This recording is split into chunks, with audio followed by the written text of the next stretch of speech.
Hello, everybody. Welcome back to Only Stupid Answers. My name is DJ Wooldridge, and this is the show where we like to talk movies, TV shows, comic books.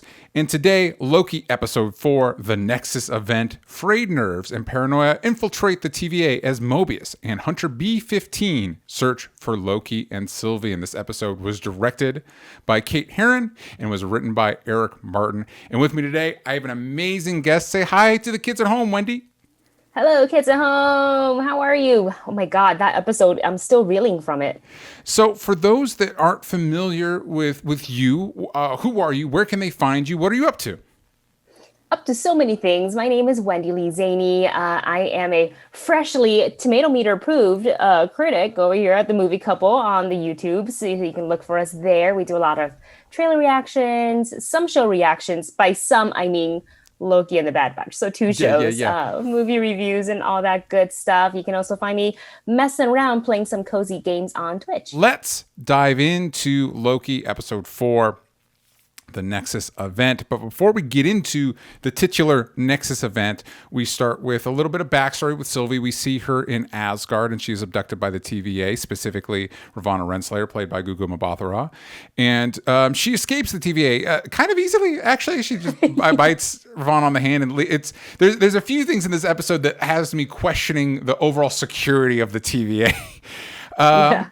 What do we think? Obviously, we touch on this a little bit later, that Ravonna does not remember what Sylvie's quote unquote time crime was. I say quote unquote. That's not what they call it on the show. That's what I call it, time crime. I like that. What do we think it was? Gosh, that's a great question. One of the things I did notice off the bat is she's not blonde yet. Yes. She was young. I'm assuming she went blonde and changed her appearance as much as you can, as far as like a shorter hair and different hairstyle, color, all that goes, because she's running and trying to stay hidden from the TVA. I want to believe what Sylvie said is she just wasn't supposed to be. She was just a deviant, period. But you're right. There had to have been a Nexus event for something to happen. So one of the things I did notice is she was by herself. Mm-hmm.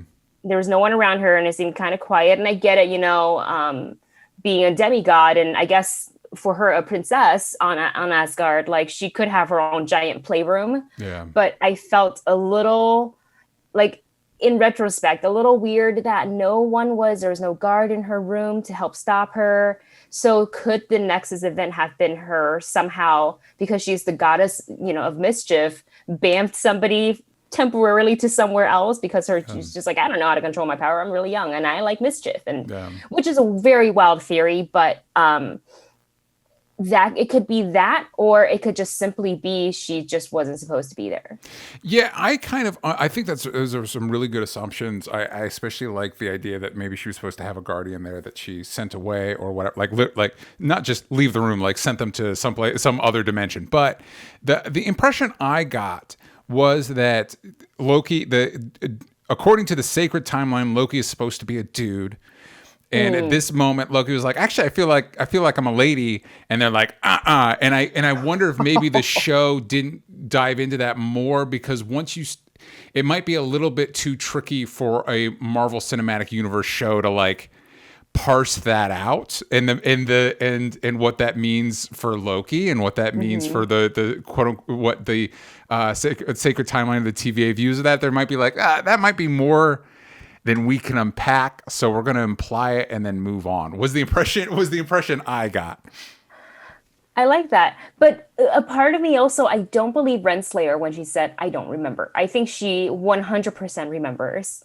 Regardless of how long she's been over at the TVA. And I think she just either doesn't want to say, or she wants to continue to lie to keep cover of whatever it is that the bigger bad is, behind all of this. Yeah, and not to jump too far ahead, but yeah, it does look like we're going to be getting more Sylvie and Ravonna as soon as next episode probably. And so that would be an interesting opportunity to unpack that as well. So maybe that's something we're saving for the future. And it also does, and we might unpack this a little bit more later, I still do have a little bit of confusion of whether Sylvie is meant to be a multiverse version of Loki, or if it's literally supposed to be our Loki in a different skin, basically, because that raises some important questions. It raises some questions, but we're getting a little bit ahead of ourselves. So now we get into the present with Loki and Sylvie are saved from Lamentis 1. Loki and Sylvie create a Nexus event. We're going to get into more of that later. They are grabbed by the TVA, and I know a lot of us were speculating about how they're going to get off Lamentis. Could it be, could the whole Lamentis situation be an enchantment from Sylvie? I was hoping that maybe they'd actually save, that their way out was actually just saving Lamentis from destruction, because I thought that might be a nice little karmic twist from the fact that Loki attacked New York. None of that panned out. Time magic, and we saved them. What did you think about the rescue from Lamentis? It's kind of what I expected, to be honest with you. I was thinking, because there was a lot of speculations, right? Of like, Loki is, in her head, and she's usually the enchantress of it all, but maybe they, met each other's match. He is in her head, and because she fell asleep on the train, a lot of people took that as like, he's going to get info out of her, and then snap, she's going to be awake, and then they'll be still on that train. I was like, yeah, I don't know. I think this is for real. And, and I had a feeling that what I thought, it was actually a little bit less complicated than I thought. I thought that Mobius would have been just tracking them, because he knew that variants could hide in apocalypses. So he would have known, and he was going to pop in last minute and grab them. So essentially it is what happened, but they did have trouble tracking down that branch until they created the Nexus event. Yeah. So, but I envisioned it was going to be kind of down to like nick of time, but right before the planet went kaput, and they were going to reach out with their doors and pull them in. Which is literally exactly what happened. It is also interesting that like a lot of effort has been expended to getting rid of these Lokis. You could have just been like, man, we'll just let them set this one out. We'll just let them get roasted by the planet and move on. Let's go ahead and dive into, it happens later in the episode when we get what is now a patented Mobius Loki scene in this show, that Mobius basically straight up calls out what was being hinted at and speculated at last episode, that Loki got a little crush on Sylvie. I don't know what to do with that, because on the one hand, a lot of Sylvie's characterization is kind of what would be traditional genre love interest stuff, and their interaction. And if I didn't know she was a Loki, one of my disappointments from last week's episode was it felt less like two Lokis interacting and more like we're giving our Loki a love interest, and that is essentially what this is.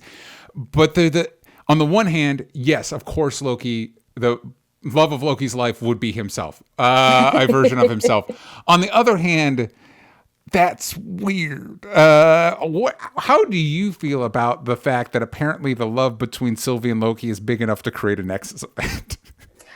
I guess that goes to show that Loki has really never learned love, period. And I think it was important that they put that in episode 3, where the two of them talked about love, and he said, love is like a dagger, and he's tried, and we talked about Loki's sexuality and things like that, which I thought was great conversation to be had in the previous episode.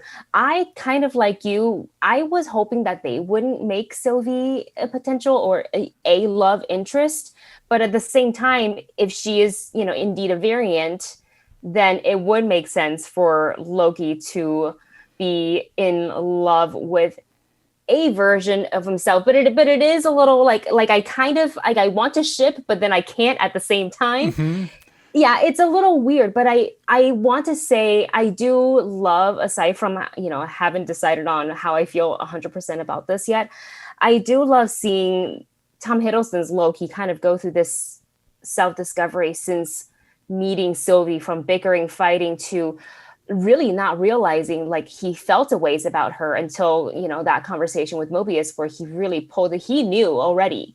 And Loki's like, oh, she's annoying and difficult. And oh my God, I care about her. Oh no. And there might also be, because again, you implied that there might be more to Ravana's reasoning behind grabbing Sylvie. Maybe she was a variant in that, like, maybe instead of maybe the Odin grabbed a frost giant kid and it's a different one. So so Odin picked up a kid, named it Loki, but it's technically a completely different person, which might allow for that. And that might be the variant. Like, no, it has to be this frost giant kid that he picks up. So the Mobius saves the Loki and Sylvie.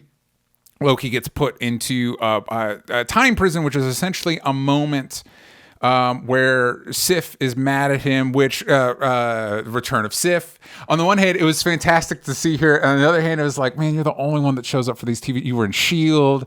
and you're in this, and you're you're the only one that they're able to get to show up for these shows. And this is the Disney Plus budget, and you were the one. But I love her, so I'm glad. It's great to see her, and it was a bummer that she wasn't in Thor Ragnarok, although with the way that movie played out, she probably would have died. What did we think? Can't have that. Yeah, we can't have that. What did we think of this moment? Because I got the feeling that, like, at first it feels like a very, like, Loki's lowest moment as he cut Sif's hair.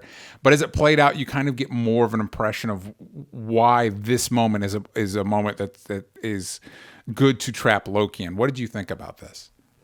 Like you, I was like, okay, so he's going to get a couple of punches in the face. He'll apologize and, he'll talk his way out of it. But I think as doing what time prisons do or time cells do, it's supposed to break, the variant down a little bit. And I was thinking that there'd be no way something, like cutting her hair off, which is a terrible joke. It's not a very good joke. It's not very funny. I would be just as mad. And I honestly, if I could time loop that, I'd do the same thing and beat the person up, but it definitely goes into more than you'll always be alone. You, again, can't love anyone and you don't care for anybody but yourself. And it's hearing those words over and over. And at this stage, Loki has, been through, he's already met the other variant of himself. He's seen his death. He's realized that, through watching his own file that Freyja dies, kind of to his fault. Yeah. So I think it's a kind of torturous self-reflection that he was in there and just doing it over and over again, so it wasn't really a punch in the face that hurts him. I think it's just the realization over and over, like, I get it. I am pathetic. Incapable of love. I don't care for anybody but myself. And I don't know how to do it. I don't know how to feel anything about that, because it was always, Big Brother Thor and the hammer and it's just little Loki. He's just a trickster. That's what he's supposed to do. And all of that kind of changed for him. Yeah. And I think that key line is, you're alone and you always will be. And I thought it was interesting, when he says, like, yeah, this happened and I never thought about it again. And it's like, that's not true. That's not, there's a reason you're in this one. This is something that she said that, and it tracked. At first I thought, like, oh, this feels like a little low stakes. And then I was like, yeah, but isn't that how things go? That, like, it's this little, I don't know about you, but whenever I fixate on a past memory, it's something that's comparatively small, but like it haunts you, which almost is its own punishment, because you're aware how small it is and how meaningless it is. But so why is this the thing that dogs you so much? So I like that. And again, it was just great seeing Jamie Alexander again. She is set to return in Thor: Love and Thunder, so I'll be interested to see how she plays out in that. Wouldn't it be funny if in Love and Thunder, she was like, hey, remember that one time Loki cut my hair off? Mm-hmm. Before we move forward, I wanted to tell everybody about HELLBENTcomicbook.com. That is the Kickstarter for my new comic book. It's doing very well. I think as of this recording, we're at 160% funded, and we are at the halfway mark. So if you want to jump in on this, now's the time. I've had to field this question a few times, so just as a reminder, Kickstarter does not charge you until the campaign is over, so you've got another 2 weeks. But we do have some limited tiers that are going fast. Specifically, there are 2 tiers where you can get Hellbent along with my previous comic, Chaos Theory, and those are the original first editions of Chaos Theory. And once that's all my inventory. So once those rewards are gone, they're gone it's never coming back. So if you're into that, if you didn't check out Chaos Theory and you also want to check out Hellbent, You're going to want to grab those. But a lot of people are really excited about Hellbent. If you want to see what all the hype is about, it's a supernatural comic in the vein of like classic Vertigo comics like Preacher and Sandman. So hellbentcomicbook.com. There's also a link in the description, and you can go to Kickstarter, type in Hellbent. All those ways, please go check that out. I'd really appreciate it. Thank you. Now, on with the show. So a lot of truths are revealed in this episode. Both Mobius and B-15, played by Wunmi Musaku, have suspicions. They have some doubts. Loki eventually does reveal the truth to Mobius that we learned last week, that all the TVA agents are variants that were pulled from the time stream. Mobius also, with that information, steals Ravana's temp pad. Still hate the name of those pads. It doesn't. And he learns the truth of Hunter C-20, which is that she knew about, that she was a variant, and is presumed, because it says when he pulls it up that she is deceased. So that part is not a lie. She has been pruned. Yeah. Mm-hmm. And meanwhile, B-15 takes Sylvie back to Rock's cart, where she confronts her about her history, and Sylvie shows her history, which we don't see, but we see Wunmi Musaku act through that. And it's one of those, like, I loved her in Lovecraft Country, and it was cool to see her here. I kind of wanted her to have more to do, and this scene was like, oh, this is why you hire this actress, because of that scene and her ability to act through becoming aware of her history. This all leads to Mobius trying to help Loki escape, and he gets pruned. Do we think Mobius is actually dead? I mean, if we kind of fast forward ourselves to the end of the show, I guess not. But I don't know, because he's not a Loki, right? So I don't know if there was something special about Loki, and that's why that happened. But I feel like, because it's Owen Wilson, it's not the last time we see him. Yeah. Somehow, some way, he is still out there somewhere. I just feel like there's unsolved business with him. All I want at the end of this, at this point, for Mobius is to be reunited with a bunch of jet skis. Yeah, and you've got to, right? We've hinted it too much. We've got to have one shot of Owen Wilson on a jet ski, or else the show is not complete. I think you're right. And I also, on the one hand, as somebody who likes their entertainment to have stakes, to undo that feels kind of cheap. On the other hand, as I acknowledge that my favorite parts of this episode are Tom Hiddleston and Owen Wilson together, I'm going to be a little frustrated if we don't get Mobius back. It would be a ballsy move, though. Yeah, it would be. 2 episodes left to go. Well, and I would like to kind of unpack, because going over it again, Ravana is there when it happens, and we spend a lot of time developing their friendship. Possibly a courtship. It's a little. It takes on tones of flirting, but they kind of phrase it as a friendship, so it could play either way. And so I'd be interested to see her feelings on it, and her feelings on that stuff plays into what we're going to talk about next. Which is we're going into the climax. Loki and Sylvie are taken to the Timekeepers. We get to see the Timekeepers. They look cool. They look exactly like you. Like, obviously, we've seen animated versions of them, but they look like you would expect them to look. And I still can't help but feel like the TVA is meant to be a ride on the Avengers campus in Disneyland. It's meant to be, and this just feels like part of it. Like, this feels like part of it. If it's what do they call them? Dark rides, and you turn the corner, they're the Timekeepers. Anyway, that's oh my god, it's it's totally going to happen. It needs to. Ever since I saw that waiting room with the little, like, the video that's explaining what it is, it's like, this is a cue. Yeah, this is a cue for a ride, and I want to go on that ride. I'm very excited about it. And then you come out to the gift store. You can buy Little Miss Minutes. You can buy. I'd buy all of it. I'd buy all of it. I'd be a good consumer and buy all of it. Same.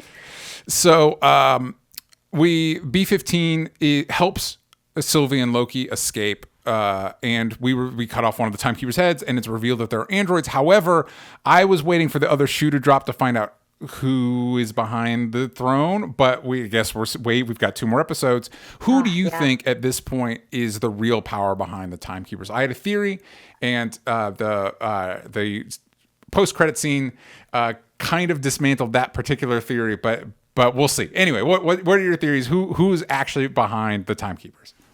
I mean, based on the connection between Renslayer and King the Conqueror, that kind of is the first person that came to mind. And not to mention, it was a while ago, and I can't remember if this was kind of just like unconfirmed news, like confirmed but not confirmed news or not. But I want to say that one of the publications had announced that Jonathan Majors was capped to play King the Conqueror. Yeah, So that is confirmed. Yes. so that's confirmed, and if he's going to somehow, they're going to work his story and his character into the MCU, this would be a great way to open the door and a great gateway for him to be introduced this way, especially because there's him and Renslayer are romantically linked. Yeah. I just don't know, because of what we've all been through with WandaVision. I just worry about my tinfoil hat theory and think, they mentioned Kang the Conqueror and this and that, therefore it must be Kang Conqueror. In fact, when Sylvie was holding the android's head in her hands, she was going to be like, then what is it? And I thought they were going to have this like moment of like booming voice, I am behind all of this, and then you like pan over and it's Kang, or just like a piece of his body, like his clothes or something like that. Don't show the face until the next episode, but that didn't happen. I feel like if we are going to get the reveal, it'll be via post-credit or final scene of the last episode, if any. I do kind of wonder if it'll be Ravonna is revealed to be the one, because we do a lot of work in this episode to kind of set her up into the position of our big bad for the the next few episodes. And so I actually wonder if maybe she's been in charge the whole time, keeping up the illusion, and maybe it could be revealed that Kang actually works for her. Like maybe he's a TVA agent as opposed to her working for him. Interesting. But there is, as you mentioned, and has been talked about in the news and everything, in the comics, Ravonna is connected to Kang. Jonathan Majors has been cast. That is confirmed. So I feel like it is not completely impossible, although we were supposed to get a Doctor Strange cameo in WandaVision, and that didn't pan out. So it'll be interesting to see where that goes, and I just hope they resolve the question. And I think I brought this up every review, so I'm sorry for the people that have been watching it all. We know there's a multiverse. Like they keep talking about the one sacred timeline. We know there's a multiverse. The Avengers created like 6 different branches just in Endgame alone. Like we know it exists, and resolving that, I think, is important to me. So the timekeepers are a lie. Is the sacred timeline a lie? Like I think we need to like lay that to rest before the series wraps up. Yeah. And I think it's interesting too, because we're thinking, if Ravonna is the one kind of puppeteering the whole, and under the guise of the TVA. But I thought it was interesting to see when she went after young Sylvie Loki, she was just a TVA agent. She wasn't a judge yet. That was a whole different person. So like in the facade, did she make herself work up the ladder? Or and there was clearly there was a person. Does she not know? There was a person in the judge position before her when she was an agent. Maybe it's one of those, whoever is in that judge position is told. So when she's promoted, she gets told the secret. And like, you now need to keep it's like you're the older sibling that knows that Santa's not real. Spoilers for kids at home, that knows that Santa's not real, but now you have to keep the secret for the siblings that don't know yet, that kind of a thing. Speaking of our end game, we are now in the back half of the show, and that means we get after credit scenes. Yay! And this one is that Loki in the final conflict is pruned, which was pretty crazy. But he's also the leader of their show. He's not going anywhere before 2 episodes before the end of the show. And he wakes up in what appeared to me to be a wrecked New York. Like I feel like you can see a wrecked version of the Avengers Tower in the background. But that's not the part we're all talking about. The part we're all talking about is that he is woken up by 3 other Lokis. And we were talking about a little bit about this, excuse me. In my notes, I said 3. It is 4 because there is Alligator Loki. Let's not forget. There's a character that's being credited as Boastful Loki, played by an actor's name who I'm going to try to pronounce, and I might mess it up, and I do apologize in case they're watching. I'm sorry. Diobia Opare. I hope I got that right. And then we've got Kid Loki, played by Jack Veal. They are working to Young Avengers so hard. All the Marvel engines are firing for Young Avengers so hard. Anyway, and the one that I think stood out to all of us was Richard E. Grant as classic Loki, wearing these Disney Plus shows have been a great gift to people that were like, hey, you want to see the live action version of the classic silly costume? Here you go. Here it is. And that's Richard E. Grant, who, by the way, I mentioned that my theory was kind of dismantled. My theory was that it was a different Loki variant that is behind the timekeepers, which could still be true, but my assumption that Ed Greer brought up that we hadn't figured out who Richard E. Grant was, and so the theory we kind of concocted is that Richard E. Grant Loki is the one in charge. Richard E. Grant, the timekeepers are fake, and Richard E. Grant is a Loki. However, those streams have not crossed yet that he's the one in charge. It appears that is not the case unless these 4 Lokis are the ones in charge. But yeah, we get a bunch of Loki variants. Which I love, because it's like, yeah, if you're going to have a Loki show and you're going to say there's variants, I want more than one. You got to give me all the variants. Got to do the whole shebang. So what do you think this means? Has everybody that's been pruned been dropped off in some sort of version of the timeline? Is it these Lokis saved this Loki, so now it's a Loki team? What do you think we're supposed to get out of this after credit scene? So initially, I thought my kind of immediate reaction was, so when you get pruned, you don't actually die, you actually get sent to this weird place maybe, and everybody can have their own place, and you're just hanging out with your various variants. But the more I thought about it, the more I slept on it, and as you were talking about things just now, it's probably, and look, if I think everybody is pruned, aside from Loki, then I guess Mobius then is gone, and I kind of don't want that, so I want my first theory to make sense, because then we can maybe have Mobius back. But you're right, I think these other Lokis and variants maybe realized, oh crap, the TVA's at it again, they gotta somehow save them. But it's interesting, I want to see how that worked there, who is doing the magic, which means, I don't know, wild theory here, but your Richard E. Grant in charge, wizard behind the curtain things could still work out. Just because he's got a team seemingly working with him doesn't mean he doesn't have his own agenda, because we all know Lokis are tricksters. So I think that could potentially still work out. But my knee-jerk reaction was, oh, okay, so when you get pruned, you don't die, you just go somewhere else. But it's really interesting in the place that he's ended up and the people he's meeting, like, come with us if you want to live. And I will say that I before that reveal, it sounded to me like all the timekeepers had the same voice actor doing different voices, and it all vaguely sounded like Richard E. Grant to me, but that might just be me, because again, that was before we saw the final scene. So you're right, there is still a chance that we get introduced to his Loki as part of this group, but it turns out there's more to it than that. That is a case. I do like the idea. On the one hand, I like the idea that everybody gets teleported to a version with their variants, just because I want to see the world with a bunch of Owen Wilsons hanging out, and I'd like to imagine. I think the director, they're all on jet skis. Yeah, they're all on jet skis, and I know the director said that we're not. Mobius isn't going to say wow, but I like to imagine we go to the Owen Wilson world and it's all them just looking at it like, oh wow, like in unison together, like a flock of geese or something. I would love that. But on the other hand, it's like, why?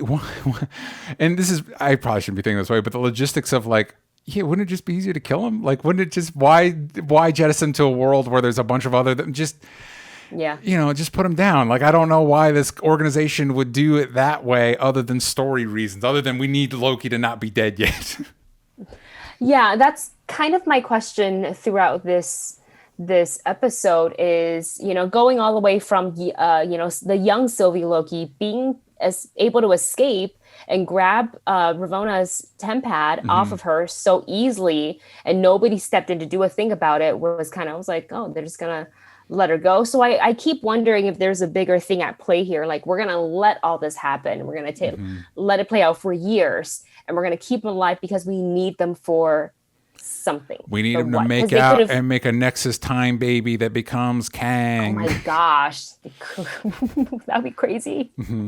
It's the Kang is the time baby of Loki and Sylvie. And then you look at the actors they cast for Loki and Sylvie, and you look at Jonathan Majors and you're like, Wait a second. How'd that happen? Wait a second. Anyway, those are our thoughts on Loki episode 4. Let us know in the comments down below what you thought of the episode, what you think is coming next, who you think is the person behind the timekeepers. Will we be getting Kang? Will we be getting Reed Richards? Will Magneto show up? Let us know in the comments down below. Wendy, remind the kids at home where they can find you and what they should be looking out for from you. You can find me on Twitter and Instagram at Wendy Lee Szany. You can find me on YouTube over at the Movie Couple channel. We've got live streams coming up every Wednesday and Saturday at 2 p.m. PT. And other than that, it's movie reviews, trailer reactions, and breakdowns, and playing cozy games on twitch.tv/Wendy Lee Szany.